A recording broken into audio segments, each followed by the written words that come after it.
Hi friends, మనం ఇప్పుడు దిలీప్ మహారాజు కథ సంక్షిప్తంగా చెప్పుకుందాం. ఇది కాళిదాస రచించినటువంటి రఘువంశంలోని కథ. రఘువంశపు రాజు దిలీపుడు, ఆయన భార్య సుదక్షిణాదేవి. వీరికి చాలా కాలం వరకు సంతానం కలగలేదు.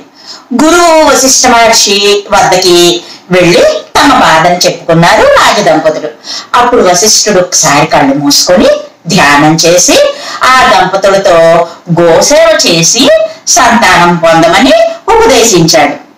ఇంకా ఏం చెప్పాడంటే, ఇప్పుడు కామధేనువు ఇంద్రుడి వద్దకు వెళ్ళింది, ఆమె బిడ్డ నా దగ్గర నందిని ధేనువు ఉన్నది, తనను సేవించి తరించండి అని సలహా ఇచ్చాడు.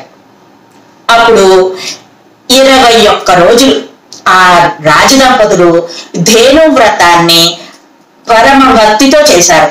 ఆ ధేను ఎక్కడికి వెళితే అక్కడికి వెనకే వెళ్ళడం, దాన్ని జాగ్రత్తగా కాపాడడం, ఆహారం ఉండే చోటుకి తీసుకెళ్ళడం, జాగ్రత్తగా తీసుకురావడం, దాని శుచి శుభ్రత ఇవన్నీ కూడా పట్టించుకోవడం, ఇట్లా ప్రతి క్షణం ఆ ధేనువును వదలకుండా 21 రోజులు ఆ వ్రతాన్ని చేశారు.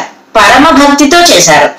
వారి సేవకి సంతోషించిన నందిని ధేనువు వారి భక్తిని పరీక్షించడానికి ఒకసారి అలా ఆహారం తీసుకుంటూ ఒక గుహలో ప్రవేశించింది.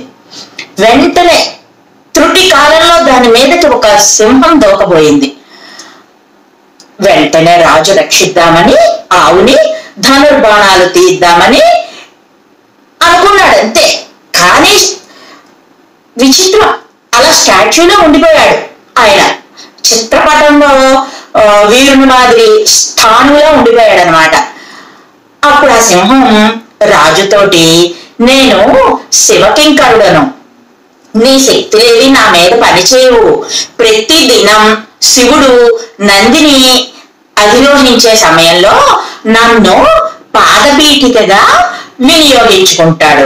పార్వతీదేవికి పుత్రప్రాయమైన దేవదారు వృక్షాన్ని సంరక్షించే బాధ్యత శివయ్య నాకు అప్పగించాడు. ఈ ప్రాంతానికి వచ్చే ఏ మృగాన్నైనా తినే అధికారం నాకుంది.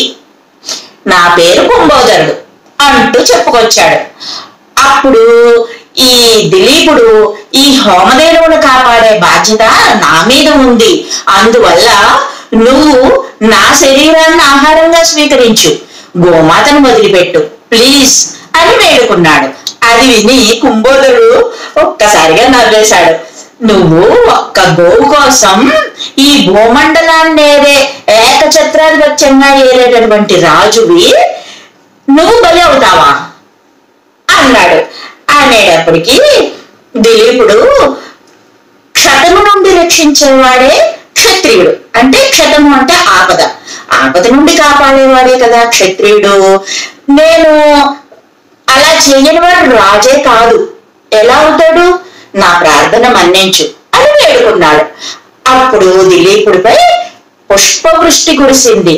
నందిని అతని భక్తికి మెచ్చి, ఇదంతా నా మాయ, నిన్ను ఇలా పరీక్షించాను, నువ్వు నా పాలను స్వీకరించు, సంతానవంతుడు అవుతావు అని దీవించి పలికింది. అప్పుడు ధర్మాత్ముడైన దిలీపుడు, నీ లేగదూడ, ఆ తర్వాత మహర్షులు నీ క్షీరం కొరకై నిరీక్షిస్తున్నారు, వాళ్ళు తీసుకోగా మిగిలిన పాలలో 6వ వంతు పాలని నేను పుచ్చుకుంటాను అన్నాడు. ఇలా ఎందుకన్నాడంటే, అప్పట్లో రాజనీతి ధర్మం అనేటటువంటిది సామంతుల నుంచి కప్పం కట్టించుకునేవారు కదా, వారి వార్షిక ఆదాయంలో 6వ వంతు కప్పంగా చెల్లించాలని ఒక రూల్ ఉండేదన్నమాట. ఆ రకంగా మాత్రమే, అంత మాత్రమే నేను స్వీకరిస్తాను అని ధేనువుతో పలికాడనమాట. ఆ ధేను వ్రత మహిమ వల్ల దిలీపుడికి రఘు మహారాజు పుత్రుడిగా జన్మించాడు. ఇదర్రా కథ. మరొక మంచి కథతో మళ్ళీ కలుద్దాం. Bye friends.